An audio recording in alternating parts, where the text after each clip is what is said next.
Hi guys, and welcome back to What If X managed Arsenal?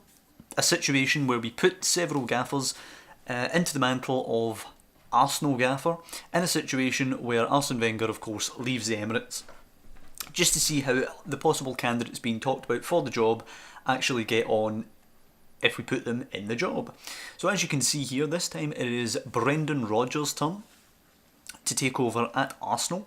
As you can also see, he does win the league title with 84 points, 1 ahead of Manchester City and 3 ahead of Manchester United. 6 draws and 6 losses, as well as 26 wins for Brendan Rodgers' side. Nobody appearing in the top scorer charts. Mesut Ozil does lead the average rating though with 7.98 average. Nobody in the assists, but Ozil leading player of the match with 12 man of the match awards, and Petr Cech 19 clean sheets, which is over half the games in the league. That is a pretty incredible defensive record. If we go into the Arsenal squad, let's see his transfers. He bought Ki Sung-yong from Swansea and Ignacio Camacho from Malaga. If we take a look at Ki here, he is transfer listed for 5.25, having been bought for 12.25, so definitely a fail on Brendan's behalf there. He actually hasn't played too badly, Ki, but you know, for whatever reason Rodgers doesn't fancy him after he signed him. If you have a look at Camacho, he played a couple of games, 13 starts in the league. He's now worth 33.5 million, and he got a 7.3 average rating, so he did well for Brendan when he brought him in. In terms of sales, Debuchy seems to be the only one that he's actually sold. For 1.2, not a bad fee. If you look at his tactics, it's a 4-1-2-2-1 here. In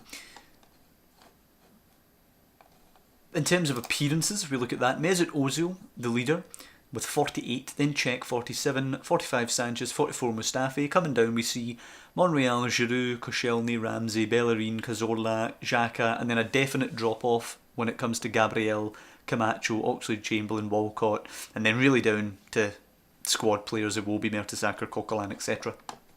So he has a clear 1, 2, 3, 4, 5, 6, 7, 8, 9, 10, 11, a clear 11 there, and then a couple of players who've popped in. Interestingly, that Gabriel has been playing for him. He went to China quite a lot. Yeah, he's wanted by some Chinese clubs, but he's played piss poor, frankly, for Brendan Rodgers' side. We take a look at the average ratings. Ozil was the best player, followed by Sanchez and Koscielny. That seems to be a pattern in a lot of our simulations. Monreal, Mustafi, Mertesacker all playing well when they came in, or when they played, I should say. Camacho, Ramsey, Xhaka, Bellerin, Cech, Espina, Iwobi, you know, pretty much everybody put in a good shift. Oxlade-Chamberlain a little disappointing, along with Walcott, and definitely Gabriel disappointing, but everybody pretty much played their part. 19 goals apiece for Alexis and Giroud, then 12 for Ozil and Ramsey, and then it falls off a cliff to Iwobi with only 5. So the burden definitely falling on Alexis and Giroud, with Ozil bringing up the rear there. If we look at Ozil, how many assists? It's saying 11 assists for Ozil, so not bad. If we have a little look at his fixtures now, see how they got on. Champions League, they beat Lyon at home, beat Legia Warsaw away, beat Bayern at home, lost away to Bayern, but it was 2-0 at home, 1-0 away, so they would have won if that had been a knockout tie. 1 away in France and 1 at home to Legia to finish that off. However, he does go out in the EFL Cup, third round away at Wigan on penalties, so that's a definite disappointment for him. Then the FA Cup, 3-0 win, home to Colchester, gave a couple of boys a run out, Reece Nelson scoring there, Key played actually. Fourth round against Gillingham, likewise, a lot of rotational players there, Wobie and Lucas getting the goals.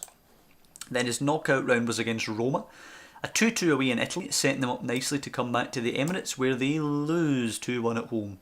So Brendan Rodgers out at home.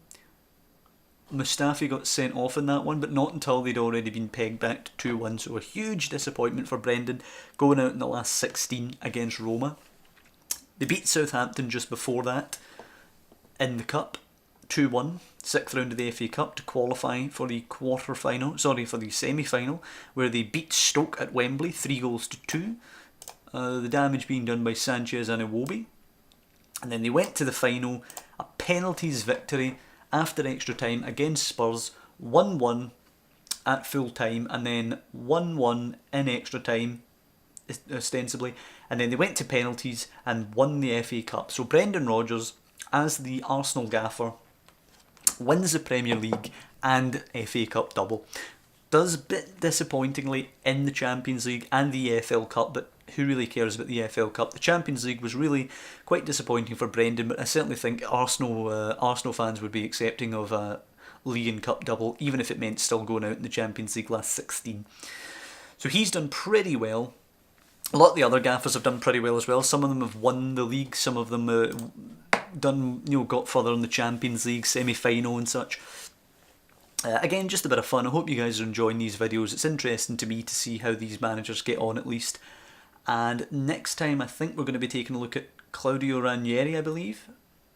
Possibly not, but certainly look out for the next episode. Claudio Ranieri is one we're going to be looking at. If I've not already uploaded that, I don't believe I have. But yeah, I hope you guys have enjoyed this, and check back for another gaffer in the future.